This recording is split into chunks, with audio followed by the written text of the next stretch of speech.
اعوذ باللہ من الشیطان الرجیم بسم اللہ الرحمن الرحیم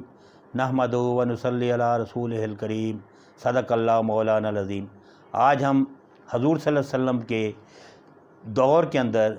آپ نے مختلف شہنشاہوں کو نامہ مبارک لکھے، دعوت دی اسلام کی، اسلام قبول کرنے کی۔ جس وقت مکہ معظمہ، مدینہ منورہ اور حجاز کا علاقہ سارا، قبیلہ بنو ثقیف، حوازن، یہ سب لوگ مسلمان ہو گئے، تو آپ نے اس وقت کے جو موجود شہنشاہ تھے ان کو دعوت حق بھیجا، کا پیغام بھیجا۔ دو عظیم بادشاہ جو ہیں، ایران و روم کی سلطنتیں تھیں، حبشہ، سوڈان اس کی سلطنتیں تھیں۔ تو حبشہ کے شہنشاہ جس کا نام اسما تھا اور ان کا لقب جو ہے نجاشی رحمۃ اللہ علیہ، حضور صلی اللہ علیہ وسلم نے جو بھی اہل کتاب تھے ان کو جو لیٹر بھیجتے اس میں لکھتے، یا اہل کتاب تعالوا الی کلمۃ سواء بیننا و بینکم، اے اہل کتاب آؤ اس بات کی طرف آؤ جو ہم میں اور تم میں یکساں ہے، یہ کہ اللہ کے ساتھ کسی کو شریک نہ ٹھہرائیں۔ تو یہاں سے شروع کرتے، اس طریقے سے جو دوسرے لوگ ہوتے ان کو بھی دعوت دیتے اسلام کی۔ تو آپ صلی اللہ علیہ وسلم نے جب ان دونوں شہنشاہوں کو، ایک کسریٰ پرویز کو ایران کے شہنشاہ کو، اور ایک جو ہے حبشہ کے شہنشاہ جو ہے نجاشی رحمۃ اللہ علیہ جو ہے ان کو بھیجا، لیٹر بھیجا، تو دونوں دیکھیں کس طرح سے انہوں نے ڈیفرنٹ جو ہے بیہیویئر کیا حضور صلی اللہ علیہ وسلم کے نامہ مبارک کے ساتھ۔ جب نجاشی رحمۃ اللہ علیہ کے پاس گیا لیٹر، تو آپ نے جب وہی لیٹر گیا، لیٹر کو چوما، اس کو آنکھوں سے لگایا، پھر اس کے بعد پڑھا کہ جس طریقے سے کہا جاتا ہے کہ ادب پہلا کرینہ ہے محبت کے کرینوں میں، اس نے ادب کیا، احترام کیا، بڑے احترام کے ساتھ پھر نامہ جو ہے وہ چوما، پھر پڑھا، پھر اس کو اونچی جگہ پر رکھوا دیا، اور پھر وہ اسلام قبول کر لیا اس نے۔ اس کو اللہ تعالیٰ نے، یہ اس کی خوش قسمتی ہوئی کہ حضور صلی اللہ علیہ وسلم کی زندگی مبارک کے اندر ہی وہ فوت ہوا، اور حضور صلی اللہ علیہ وسلم نے اس کا جنازہ پڑھایا، اور اسی کو دیکھ کر ہم غائبانہ نماز جنازہ جو ہے وہ پڑھ لیتے ہیں کہ نجاشی رحمۃ اللہ علیہ جو ہے اس وقت موجود نہیں تھے، تو حضور صلی اللہ علیہ وسلم نے ان کا جنازہ پڑھایا، صحابہ کرام نے ان کو نہیں دیکھا۔ اور ایک روایت ہے کہ حضرت نجاشی رحمۃ اللہ علیہ کا جنازہ فرشتے حضور صلی اللہ علیہ وسلم کے سامنے لے آئے تھے، اور وہ جنازہ حضور صلی اللہ علیہ وسلم کو جو نظر آتا تھا، وہاں جنازہ جو ہے موجود تھا۔ حضور صلی اللہ علیہ وسلم نے اس کا جنازہ پڑھا اور اس کے لیے مغفرت کی دعا کی۔ کتنا عظیم جو ہے شہنشاہ تھا وہ، جس کا جنازہ شہنشاہوں کے شہنشاہ نے،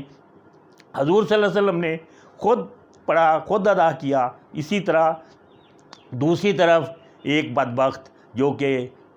کسریٰ پرویز تھا، خسرو پرویز اس کا نام تھا، کسریٰ اس کا لقب تھا۔ اس کے نامہ مبارک جو ہے جب گیا اس کے پاس، حضور صلی اللہ علیہ وسلم لکھا تھا محمد رسول اللہ کی طرف سے خسرو پرویز کے نام۔ تو اس نے جو ہی لیٹر دیکھا تو اس نے حضور صلی اللہ علیہ وسلم کا نام مبارک جو ہے اوپر دیکھا، اس نے کہا میں بڑا شہنشاہ ہوں، وہی شیطانی سے جو میں پہلے عرض کر چکا ہوں، میں بڑا ہوں۔ اور حضور صلی اللہ علیہ وسلم نے اپنا نام جو ہے پہلے لکھا ہے اور میرا نام بعد میں لکھا ہے کہ محمد رسول اللہ کی طرف سے خسرو پرویز کے نام۔ تو اس نے نامہ مبارک جو ہے وہ پھاڑ دیا، ٹکڑے ٹکڑے کر دیا، اس کے ٹکڑے ٹکڑے کر کے اس نے جو ہے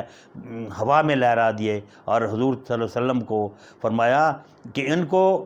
اپنے دو فوج کے جو افسران تھے ان کو کہا کہ تم جاؤ اور ان کو یہاں میرے پاس لے آؤ، نعوذ باللہ من ذالک، کہ کس طرح انہیں یہ جرأت ہوئی کہ انہوں نے میرا نام جو ہے وہ نیچے لکھا ہے۔ تو حضور صلی اللہ علیہ وسلم کو دو آدمی اس کے فوج کے آفیسر جو تھے وہ لینے کے لیے گئے کہ ہم جاتے ہیں، اور حضور صلی اللہ علیہ وسلم کو یہ عرض کرتے ہیں کہ آپ چلیں،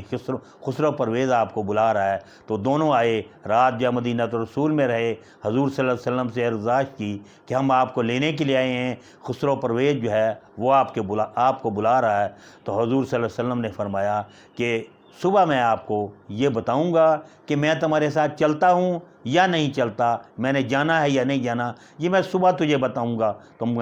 دونوں کو بتاؤں گا۔ تو حضور صلی اللہ علیہ وسلم نے رات جو ہے نماز پڑھی، صبح فجر کی نماز جو ہے وہ پڑھی، ان کو بلایا، ہم یہ کون ہیں جو مجھے ساتھ لے جانا چاہتے ہیں؟ انہوں نے کہا کہ ہم ہیں اللہ کے رسول۔ تو فرمایا مجھے یہ بتاؤ پہلے کہ تمہارا کوئی حکمران، کوئی بادشاہ کوئی آرڈر لکھتا ہے، دیتا ہے، تو کیا اس آرڈر پر اس کی زندگی میں عمل ہوتا ہے یا اس کے مرنے کے بعد بھی عمل ہوتا ہے؟ تو انہوں نے کہا نہیں جی،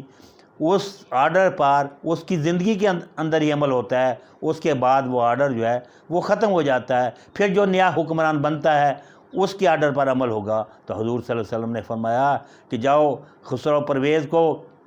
اس کے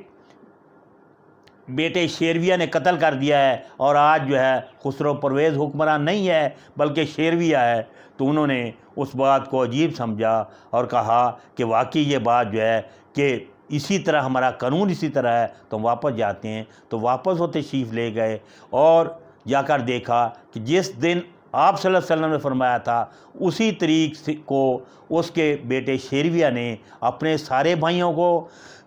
قتل کر دیا، باپ کو قتل کر دیا اور متمکن ہو گیا سلطنت پر۔ تو ان میں سے ایک شخص جو تھا اس کا نام غالباً بازان ہے یا اور کوئی نام ہے، تو وہ ایک شخص کو اللہ تعالیٰ نے توفیق دی، وہ واپس آیا۔ اس نے کہا یہ شخص جو ہے اس کو کون سا علم تھا؟ معلوم ہوا کہ وہ علم جو میرے اللہ کو ہے اس نے اس کو بتایا، اور جس طرح بتایا ہے اسی طرح ہوا ہے۔ تو وہ اس نے کہا کہ آپ اللہ کے نبی ہیں، آپ مجھے کلمہ پڑھائیں، اور وہ ایمان لے آیا۔ اور اس کے بعد دوسرا شخص جو ہے اس کو توفیق نہیں ہوئی۔ تو کس طرح سے یہ دو سلاطین ہیں جن کا طرز عمل جو ہے حضور صلی اللہ علیہ وسلم کے ساتھ جس طرح طرز عمل تھا اسی طرح ان کو ریوارڈ دے دیا گیا۔ جس نے ادب کیا، احترام کیا، اللہ تعالیٰ نے اسے ایمان کی دولت سے سرفراز فرمایا، اور اللہ کے رسول صلی اللہ علیہ وسلم نے اس کا جنازہ جا پڑھایا، اور جس نے بدتمیزی کی اس کی سلطنت کے ٹکڑے ٹکڑے ہو گئے۔ حضور صلی اللہ علیہ وسلم فرمایا جس طرح اس نے میرا نامہ مبارک پھاڑ دیا ہے، اللہ اس کی سلطنت کے ٹکڑے ٹکڑے کر دے گا، اور سلطنت کے ٹکڑے ٹکڑے ہو گئے، اور حضرت عمر رضی اللہ تعالیٰ عنہ کے دور کے اندر ایران جو ہے فتح ہو گیا۔ تو اس طریق سے جس نے بھی حضور صلی اللہ علیہ وسلم کے ساتھ جو ہے ان کے باتوں کو مانا ہے، اللہ تعالیٰ نے ان کو وہ بلند مرتبہ دیا جو کسی کے وہم و گمان میں بھی نہیں۔ اور جو اس نے ٹکراؤ کی پالیسی اختیار کی ابو جہل کی طرح، عتبہ شیبہ ولید کی طرح، تو اللہ تعالیٰ نے اسے ابو لہب کی طرح، تو اللہ تعالیٰ نے انہیں مقام عبرت بنا دیا، نشان عبرت بنا دیا۔ دنیا میں رہتے ہوئے بھی وہ کسی کام کے جو ہے نہیں رہے، اور آخرت میں بھی ان کے لیے دردناک عذاب علیم، اللہ تعالیٰ نے ارشاد فرمایا کہ ان کو دردناک عذاب جو ہے وہ دیا جائے گا، اس کی طرف وہ لوٹائے جائیں گے۔ اللہ تعالیٰ سے دعا ہے کہ اللہ تعالیٰ ہمیں حضور صلی اللہ علیہ وسلم، صحابہ کرام، تابعین، تبع تابعین، بزرگان دین سب کا ادب و احترام کرنے، ان کی تعلیمات پر عمل کرنے کی توفیق عطا فرمائے۔ جس طریقے سے علامہ اقبال نے فرمایا ادب پہلا کرینہ ہے محبت کے کرینوں میں، صدق اللہ مولانا العظیم۔